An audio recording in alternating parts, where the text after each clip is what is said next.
Hey, what's up? Welcome to another edition of the Last Call Beer Blog. I'm Redface Eyebags and this is Kevin. Hey, what's up, man? I don't know about the quality of this video. I feel like a little bit washed out, but whatever, man. We're going to crack on anyway. We are indeed. Today we're doing the Stokey Brown, which is one of our favourite brews by Pressure Drop, who are a local brewery here in Hackney, London. You can see on the label there. Nice shot of the library up on Stoke Newington Church Street, which is in my yard, innit? Basically, this is an American-style brown ale.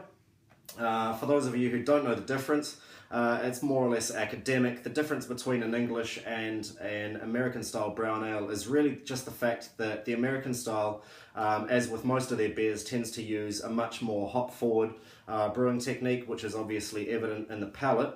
As far as things go, this isn't crazy boozy. It's a 5.1 ABV, so I mean this is something that you can sit on for a little while down at the pub, or whether you're just on your couch watching some football or soccer, as you would say in America. Should we get into it? Yes, it's perfect for this kind of weather though, isn't it? I mean, I don't know where you are in the world, but right now the wind is howling, the rain's coming down, the days are getting shorter and shorter. Brown ale, something comforting in a glass is what we're looking for, and that's what we found in Stokey Brown. The weather's rubbish, bro. It's not lager weather. Been and gone, mate. Alright, so let's crack this open. Satisfying. That is satisfying. Alright, a little bit of smoke off the top. And, alright, let's go here. Who can get the best pour? A very little head on mine.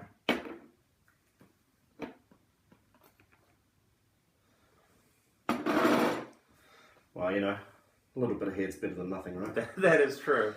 So there we go. Very ruby-coloured brown ale, I'd say.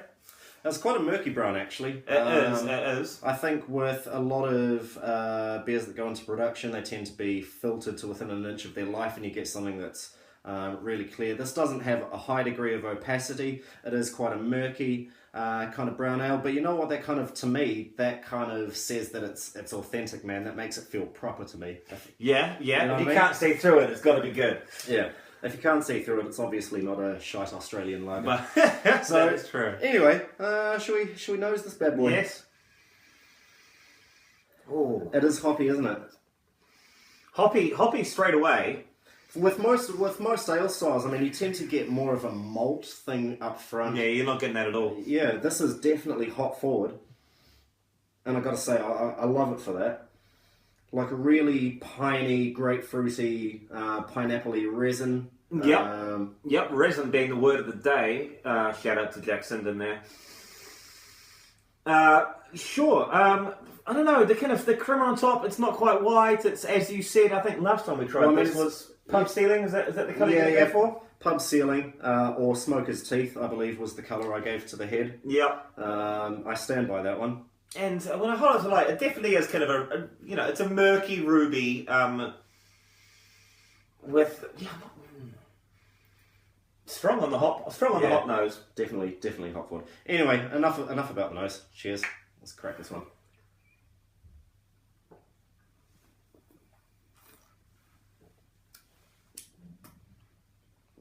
You'll notice there that we're not polite about the quantities that we indulge in our first sip, and neither should you be. Yeah, exactly. You really want to taste the full beer. Get it. There's a decent kind of mouthfeel.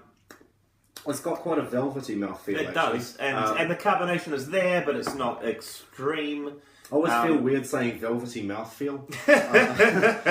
Velvety mouthfeel. One, it sounds filthy, as filthy as anything. And two, it seems more like a kind of a wine connoisseur's kind of term. But I mean, it really does apply there. There is something really soft about this. It has kind of It's got this kind of... It's like almost an oily viscousness to it. It does, and it's kind of nutty as well, if you know what I mean. Kind of. I'm definitely getting hazelnut there. Yep, and it's got that kind of chewability. I don't know if that really kind of translates well as what I'm saying. And No, what I'm thinking. chewy is definitely what I get from it, man. Yeah. Yeah. It is. It's chewy. It's not like a. It hits the back of the. That flavour kind of goes the whole way around the mouth when you get it in there. Yeah. I think chewy is the right word. I mean, a lager is definitely thin, absolutely, and that would be the correct term for it. But this is chewy. It's thick. It's viscous. It's got like, I don't know. It's got a proper kind of a physical characteristic to it. Yeah. I'm really liking this. Yeah, likewise.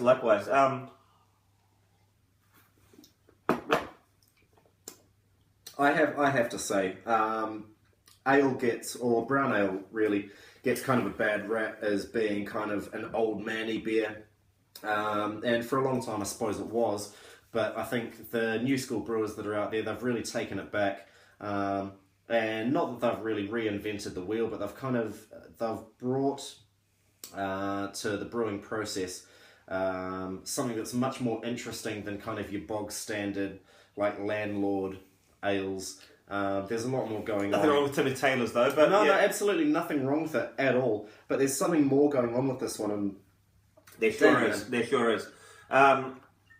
And this is a beer that obviously you hold quite dear in your heart. Kind of living in Stoke Newington, for the last 4 or 5 years now. That's my yard, man. That's a yard. That's my yard, and so to have a beer named after. So I believe the name came about because they had their very first ever kind of experimental brewing setup in Stoke Newington. Yeah, that is correct, actually. They started off in Stoke Newington. It was basically just a bunch of lads who decided to get into the homebrew thing. They all liked liking beer. They didn't so much like pub prices, so they decided to make their own. Got into it. Turns out they're actually pretty damn good at it. They've since outgrown the space in Stoke Newington, and they've moved to some arches in Hackney Central. Still in the same, if you're not familiar, it's still in the same borough of London. But just a much bigger premise. Just right next to the Cock Tavern. Yeah. If you're handy for a few hours, we'll see you down there. But yeah, a much bigger premises where they can absolutely crank out this lovable stuff. Right. So, how would you rate this beer out of 10?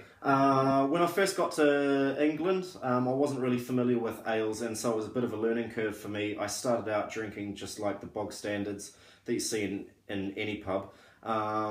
I think that this is definitely head and shoulders above those. I mean, and I think that's due to the fact that it's an American style brown ale, so it's hop forward, so there's a lot more flavour going on there. I think that if you were from further afield and you had the option between this and say maybe like a Newcastle brown ale, then I think that this is definitely the one that you want to go for. It's a much more nuanced kind of ale, and I think that we're definitely seeing that as a trend in brewing across the board. I can't speak highly enough of it. What is it with Newcastle Brown? I mean, I've tried a couple of bottles of it. You see it at every pub. I don't know every pub. No one buys it all around the world. I think they buy it. But who buys it? They must buy Newcastle. But who buys it? But you go to a bar in New York. You go to a bar in LA. You go to a bar in Singapore. What's their British offering? Newcastle Brown. And I honestly don't know anyone that drinks it. I don't know anyone from Newcastle that drinks it. Well, I don't know anyone from Newcastle, so well, there you go. But no, honestly, I mean, if you have the option of grabbing yourselves one of these versus any other style of any other brand of brown ale, I think that if you try this one and use this as your benchmark for judging the rest, you won't go too far wrong. I think that as these things go, this should be the yardstick by which other brown ales are measured. And until I find a better one, I'm going to stand by that judgment. I couldn't say it better myself. That's all from us today. All right, this has been the Last Call Beer Blog. Still is. Anyway, we'll see you next time. Cheers. Cheers.